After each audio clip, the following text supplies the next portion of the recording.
Olá, mulheres. Aqui quem fala é a Viviane Martinello, do Esposas que Oram.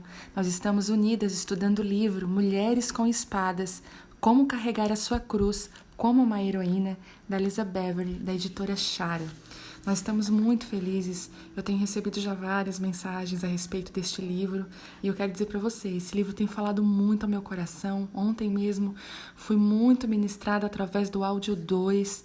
Se você recebeu o áudio 3, hoje esse áudio é 3 e você não ouviu o 2, por favor, ouça o áudio número 2, que foi algo maravilhoso, impactante mesmo. Então hoje nós estamos no áudio 3 do livro e nós vamos entrar no capítulo 2. Uma espada nasceu e cada homem se levanta com a face iluminada pela própria espada, desembainhada, pronto para fazer o que um herói pode fazer. Você deve estar se perguntando, por que uma espada? Para se defender não seria melhor a distância e a precisão de uma arma de fogo? Se esse ataque do inimigo é de longo alcance, que tal responder com armas de destruição em massa? Não são as espadas um pouco arcaicas? Por muitos milênios, as espadas fizeram história e gravaram para sempre a sua imagem romântica em nossa mente. As espadas, como as conhecemos, foram forjadas pela primeira vez durante a Idade do Bronze, por volta de 3.000 anos antes de Cristo. O instrumento surgiu a partir da junção de uma lança comum e uma faca, quando pessoas que trabalhavam com metais começaram a combinar bronze e cobre. Mas esse é um panorama incompleto porque fala apenas de espadas nascidas na nossa época. As espadas são, na verdade, mais antigas do que a nossa capacidade de medir o tempo. Aprendemos na Bíblia que muito tempo antes da história da humanidade, as espadas foram criadas nas ferrarias do céu e carregadas pelos anjos, mais poderosos em formas que ainda não vimos. A primeira espada citada na Bíblia era feita de fogo flamejante e se movia em um ritmo próprio nas mãos do poderoso anjo querubim. Depois de expulsar o homem, colocou a leste do jardim do Éden querubins em uma espada flamejante que se movia, guardando o caminho para a árvore da vida. Gênesis 3:24. Imagine, a espada desse guardião se movia. Era um bloqueio de fogo que guardava o caminho para a árvore da vida, com o objetivo de garantir que, após serem expulsos, Adão e Eva nunca mais estendessem suas mãos e pegassem a fruta dessa árvore do Éden. Então, à medida que avançamos pela história bíblica, encontramos espadas nas mãos de pessoas e exércitos para propósitos benignos e malignos. Na última menção da Bíblia sobre a poderosa espada, ela é citada como um agente definitivo de autoridade e julgamento no livro de Apocalipse. Saí da sua boca uma espada afiada, para com ela ferir as nações, e ele mesmo as regerá com cetro de ferro, e pessoalmente pisa o lagar do vinho do furor da ira do nosso Deus Todo-Poderoso. Tem no seu manto e na sua coxa um nome inscrito, Rei dos Reis e Senhor dos Senhores, Apocalipse 19:15. Portanto, desde o Gênesis da história humana até o capítulo que descreve o fim do tempo, como conhecemos, a espada está próximo ao desfecho triunfante do que ao triste início. Nosso tempo é comparado à intensificação das dores de parto de uma mulher, o intenso trabalho de passagem que acontece ao nascimento de fato. No tempo em que vivemos, precisamos da companhia de uma espada. Não somos guardiãs angelicais, então não há motivo para pensarmos que usaríamos espadas para impedir a entrada de alguém no jardim da bondade de Deus. Da mesma forma, não devemos executar o papel de juiz, já que esse direito é reservado ao nosso Rei dos Reis, e em vez disso, nas mãos das filhas de Deus, as espadas são armas de vida e luz. A espada de Deus. Eu gostaria de compartilhar algo que descobri enquanto escrevia este livro. Em inglês, na combinação de letras que forma a expressão Palavra de Deus, está escondida a palavra espada. Mantendo as letras na mesma ordem e apenas alterando o espaço entre elas, você descobre que a Palavra de Deus é uma espada de Deus. Isso não é tremendo? Confirma de uma maneira inusitada o que Paulo nos diz no livro de Efésios, a espada do Espírito, que é a Palavra de Deus. Tudo o que precisamos ou iremos precisar está escondido em sua palavra e buscamos essas coisas como se fossem tesouros enterrados. Há pouco tempo, enquanto orava, tive uma sensação muito clara de que muitas filhas de Deus nessa geração estão desarmadas. Isso não apenas significa que estejam mal equipadas ou despreparadas. Isso também significa que elas estão correndo perigo e incrivelmente suscetíveis ao engano. Nos últimos dias, o nosso inimigo irá intensificar seus ataques com a espada de 2 gumes dos falsos mestres e dos falsos irmãos, juntamente com o auto-engano. O Novo Testamento está repleto de avisos contra os enganos e falsos mestres.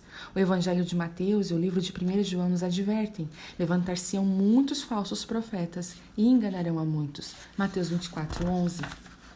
Amados, não deis crédito a qualquer espírito, antes provai os espíritos se procedem de Deus, porque muitos falsos profetas têm saído pelo mundo afora. 1 João 4:1. Como combatemos o engano? Avaliamos as palavras das pessoas à luz da palavra de Deus. Como o ferro da palavra de Deus afia a nossa vida, estaremos em maior sintonia com o que é verdade. Não importa quanto sabemos, se também não agimos, então estamos novamente em perigo. Tornai-vos, pois, praticantes da palavra e não somente ouvintes, enganando-vos a vós mesmos. Tiago 1:22. Em tempos de batalha, as espadas devem ser colocadas em uso. Uma das maneiras de fazer isso é trazendo a espada da palavra de Deus para a realidade da nossa vida. O conhecimento do que é bom, sem praticá-lo, frequentemente se torna o que é mal. O manejo da espada, ou a esgrima, é bem mais aprendido antes do calor da batalha.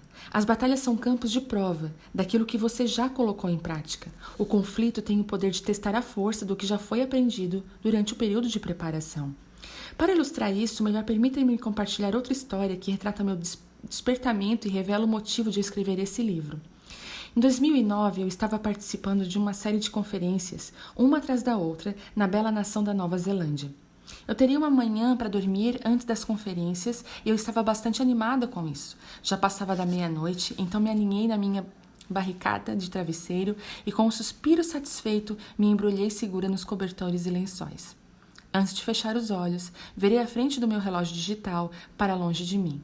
Nenhum aparelho, ligação da recepção ou despertador de celular será necessário. Eu iria dormir. Fechei as cortinas, coloquei meus protetores auriculares e ingeri minha melatonina para me ajudar a dormir. Todas as medidas foram cuidadosamente tomadas para garantir que meu corpo cansado da estrada não fosse acordado até eu estar completamente descansado. Mas, não consegui descansar. Em algum momento entre as horas escuras das 3 às 4 da manhã, me vi estranhamente acordada com uma frase de 3 palavras ressoando em minha cabeça. Reforge a espada. Sério? Com o que será que eu estava sonhando? Virei, conferi meus protetores auriculares e me aconcheguei mais profundamente em meus travesseiros, mas não consegui me esquivar. A frase foi repetida. Reforge a espada. Eu me arrastei até o banheiro e então escalei a cama de novo.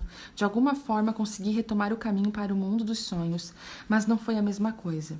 Meu sono foi inquieto e superficial, e dentro do meu repouso, que não teve nada de fácil, alguém repetia continuamente: reforge a espada. Acordei e olhei para o relógio que agora marcava um pouco mais das 4 da manhã, e eu sabia que não ia conseguir dormir até silenciar o refrão em minha mente. Eu fechei os olhos e tentei ir para onde estava ouvindo essa frase antes, na esperança de entender por que eu estava ouvindo agora. Foi a passagem de um livro que havia lido recentemente ou uma cena que assistira em algum filme? À medida que permiti que minha mente imaginasse o curso dessas possibilidades, me lembrei da conversa que tive com um dos meus filhos enquanto arrumava as malas para essa viagem. Tem algo em especial que você gostaria que eu trouxesse dessa viagem à Nova Zelândia? Eu perguntei. Mãe, eu gostaria de qualquer coisa relacionada ao Senhor dos Anéis. Ele respondeu sem pestanejar. Quando meu filho fez o pedido, eu tinha dúvida se conseguiria entender bem o que ele queria. Então pedi que me desse mais detalhes. Ele escreveu algumas opções, então assim eu cheguei e perguntei à minha amada anfitriã onde encontrar lembranças relacionadas ao Senhor dos Anéis. Ela me explicou que eu teria muito mais chance de encontrar tais tesouros online nos Estados Unidos. Depois disso, não dei mais muita importância ao pedido do meu filho. Mas agora, no meio da noite, eu me perguntava se a frase que estava ouvindo, reforge a espada, poderia ser do filme O Senhor dos Anéis, O Retorno do Rei. Levantei da cama, liguei a luz e sentei-me na tentativa de pôr no papel alguns pensamentos para então conseguir dormir. Assim que comecei a escrever, os pensamentos vieram tão rápido quanto minha letra confusa pôde capturá-los. O Espírito de Deus usou uma combinação de imagem, versículos e frases para dar início ao que agora estou compartilhando neste livro. Ouvi o Espírito sussurrar que muitas partes do corpo de Cristo empunham apenas pedaços e fragmentos da sua palavra e não mais a erguem como um todo. O Espírito também disse que dificuldades econômicas, naturais, governamentais, culturais e sociais virão sobre a terra com força e frequência incríveis. Essas lutas servirão para finalmente unir seu povo com uma causa e um propósito. E à medida que a palavra de Deus for erguida em todo o seu poder e autoridade, as respostas para essas questões serão reveladas. Enquanto aprofundava essas ideias, eu vi em minha mente pessoas levantando pedaços quebrados de armas e bandeiras de batalha que antes estavam inteiras. Os punhos das espadas eram levantados, mas eles eram inúteis, sem a extensão e a capacidade de corte das lâminas. Sobre plataformas que pareciam altares havia pontas quebradas que normalmente teriam servido como fortes lâminas, capazes de perfurar seus alvos, sozinhos e separados. Esses pedaços de espada não passavam de sucata. Havia ainda outros soldados que portavam lâminas quebradas de espada que não possuíam punhos. Os soldados não conseguiam empunhá-las sem se machucar ou ferir, então eles se deixaram de lado. Outro grupo segurava espadas que não possuíam guarda-mão, para impedir que com o impacto a mão do guerreiro escorregasse para o comprimento da lâmina. Juntas, todas essas partes eram poderosas e úteis, e claramente representavam a função de cada uma espada e seu uso apropriado. Isoladas, elas eram cortes sem pontas, metais sem poder e lâminas sem ímpeto. Por causa da distância e da divisão, muitos pedaços ficam irreconhecíveis. Eles só são eficazes quando estão unidos e completos. Enquanto lutamos com apenas uma parte do nosso armamento, o inimigo se move completamente armado. Temo que ele dê risada quando estupidamente utilizamos nossas palavras divididas ou palavras que dividem, quando no fim das contas o poder delas está em sua completude. Talvez, em períodos relativamente calmos e pacíficos, fragmentos separados do Evangelho possam nos sustentar por um curto período, mas pedaços do Evangelho não serão suficientes para prover coragem de que precisamos a fim de permanecer de pé em meio a períodos de desolação. Da mesma forma, uma igreja dividida irá cair. Tudo o que precisamos para juntar os pedaços dessas armas de batalha em períodos como esse pode ser encontrado na palavra de Deus. Cada pedaço, grande ou pequeno, já está esperando em nossa declaração seja unificado e viva. Se for necessário uma fornalha de dificuldade para nos levar a um lugar de oração unificada, para que o que esteja separado seja perfeitamente unido, que assim seja. Por favor, não confunda o que estou dizendo aqui.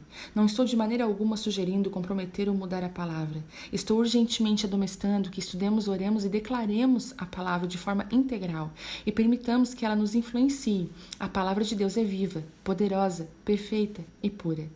O que ouvi foi a responsabilidade de declarar a santa palavra de Deus em toda a sabedoria do seu conselho e em toda a maravilha da sua força. Foi um convite para remodelar a linguagem humana à imagem divina, em vez de despir a palavra de Deus de sua divindade para torná-la humana.